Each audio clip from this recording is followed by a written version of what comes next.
Lounge jeans, যেমন fitting তেমন stretch. বাড়িওয়ালা ভাড়াটিয়ার বিবাদের মাঝে বস্ত্র ব্যবসায়ীর দোকানের গ্রিল এবং শাটার ভেঙে আসবাবপত্র সহ 20 লক্ষ টাকার বস্ত্র উধাও। রবীন্দ্রনগর থানায় চুরির অভিযোগ দায়ের। ভাড়াটিয়া সুনীল কুমার সাউয়ের অভিযোগ, দক্ষিণ 24 পরগনার রবীন্দ্রনগর থানার অন্তর্গত ঘোষপাড়া এলাকায় বাড়িওয়ালা সমর ঘোষের দোতলা বাড়ির নিচে এককালীন 61,000 টাকা দিয়ে 20 বছরের চুক্তিতে একটি কাপড়ের দোকান খুলেছিলেন, যার নাম রাখা হয়েছিল মা লক্ষ্মী বস্ত্রালয়। আশেপাশের অন্যান্য ব্যবসায়ী বা দোকানদাররাও এই মা লক্ষ্মী বস্ত্রালয়ে থাকার কথা স্বীকার করেছেন। আমার ডেন্টাল ক্লিনিক আছে, এনাদের দোকান আজ বহু বছর ধরে আছে। প্রায় আমি এখানে এসেছি 16তে এসেছি, তো 16-র আগে থেকে আছে এটা আমি জানতাম, কেন কি এই রাস্তা থেকে আমরা যাতায়াত করি, আমার ছেলে স্কুল যায়, নিয়ে যেতাম, এখান থেকে শাড়ি ফাড়ি কিনতাম। প্রায় আমি 2007-এ শাড়ি কিনেছিলাম এনার বাবা হাতে, 7-8-এ। এটাই অন্যায়, দোকানদারকে জানিয়ে বিক্রি করতো, দোকানদারকে আগে অফার দিত যে ভাই এই দোকানটা আমি সেল করছি, তুমি নিলে তুমি নাও, নাহলে অন্য কাউকে।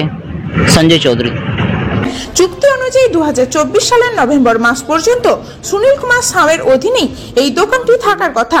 অভিযোগ, 2023 সালে মার্চ মাস নাগাদ চুক্তির মেয়াদ থাকা সত্ত্বেও বাড়িওয়ালা সমর ঘোষ ভাড়াটিয়াকে দোকান ছেড়ে দেওয়ার কথা বলার পাশাপাশি দোকানে থাকা বস্ত্র সহ দোকানটিতে তালা লাগিয়ে দেয়, যার ফলে উভয় পক্ষই কোর্টে দ্বারস্থ হয়।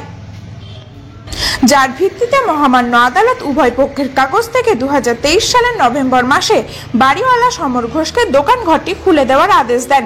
কিন্তু ভাড়াটিয়ার অভিযোগ, কোর্টের রায় মানা তো দূরের কথা, বেশ কিছু লোক জড়ো করে তাকে বারবার দোকান খুলতে বাধা দেওয়া হয়। এরই মাঝে গত 30শে জানুয়ারি দোকানের গ্রিল এবং শাটার ভেঙে দোকানে থাকা আনুমানিক 20 লক্ষ টাকার বস্ত্র সহ দোকানের ভেতরের সমস্ত আসবাবপত্র চুরি হয়ে যায়। এই মর্মে ভাড়াটিয়া সুনীল কুমার সাউ রবীন্দ্রনগর থানায় লিখিত অভিযোগ করলে তার ভিত্তিতে একটি চুরি এবং জমি সংক্রান্ত বিভিন্ন ধারায় মামলা রুজু করা হয়। এ বিষয়ে সংবাদ মাধ্যম বাড়ির মালিক সমর ঘোষের সঙ্গে কথা বলতে গেলে তার পরিবারের লোকেরা সংবাদ মাধ্যমের সঙ্গে কথা বলতে না চাওয়ার পাশাপাশি যা বোঝার উনি কোর্টের মাধ্যমে বুঝে নেবেন বলে জানান। আমার একটা কাপড় দোকান আছে মা লক্ষ্মী বস্ত্রালয়, পিঠডাঙ্গার কাছে, পিঠডাঙ্গা ঘোষপাড়া। আমার 19 বছর থেকে আমি দোকানদারি করছি। আমার একটা এগ্রিমেন্ট রয়েছে সালামি বেসিসে। এতদিন আমি সালামি বেসিসে ভাড়া দিয়ে যাচ্ছি, সব কিছু করে যাচ্ছি।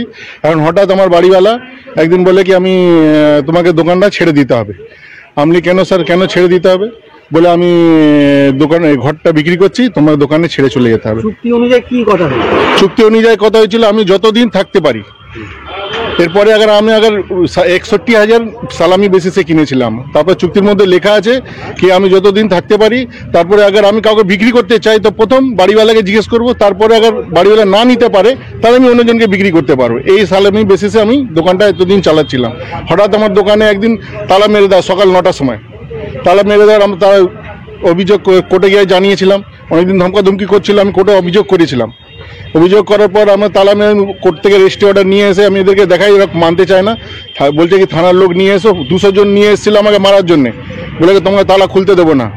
তারপরে আমরা তো একলা ছিলাম, আমরা তো কিছু করতে পারছিলাম না।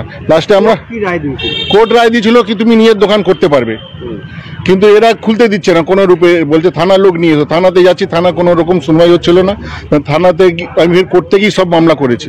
30 জানুয়ারিতে তালাটা পুরো কেটে ফেটে পুরো দোকানের পর যত মালপত্র সব শুধু সমেত র্যাক সমেত পুরো ডাকাতি করে নিয়েছে। মিনিমাম 20 লাখ টাকার মাল ছিল স্যার। কাপড় ছিল, গার্মেন্টস ছিল সব আমার, রেডিমেড গার্মেন্টস। থানাকে অভিযোগ করেছি, থানা থেকে এফআইআর করিয়ে নিয়ে এসেছি। থানা এখন কি করে তার আমি এখন বলতে পারছি না। আমরা চাইছি আমাদের দোকান ফেরত দিক। আমার দোকান আমি আপনার নাম? সুনীল কুমার সাউ। আপনার সঙ্গে যার চুক্তি হয়েছিল, যার সমর ঘোষ আছে, সমর ঘোষ বাড়িওয়ালার নাম, ওনার ওয়াইফের নাম আবা ঘোষ, ওনার মেয়ের নাম সেরসি ঘোষ। ওনার সব এই বাড়িতেই থাকে। এখন এরা ঘরটা অন্যজনকে বিক্রি করে কোথায় বেহালায় চলে গেছে। এখন এটাই প্রশ্ন, মেয়াদ শেষের আগেই কোর্টের রায় ভাড়াটিয়ার পক্ষে থাকা সত্ত্বেও কিভাবে বাড়িওয়ালা সমর ঘোষ অন্য কাউকে দোকান সমেত বাড়িটি বেচে দিতে পারেন?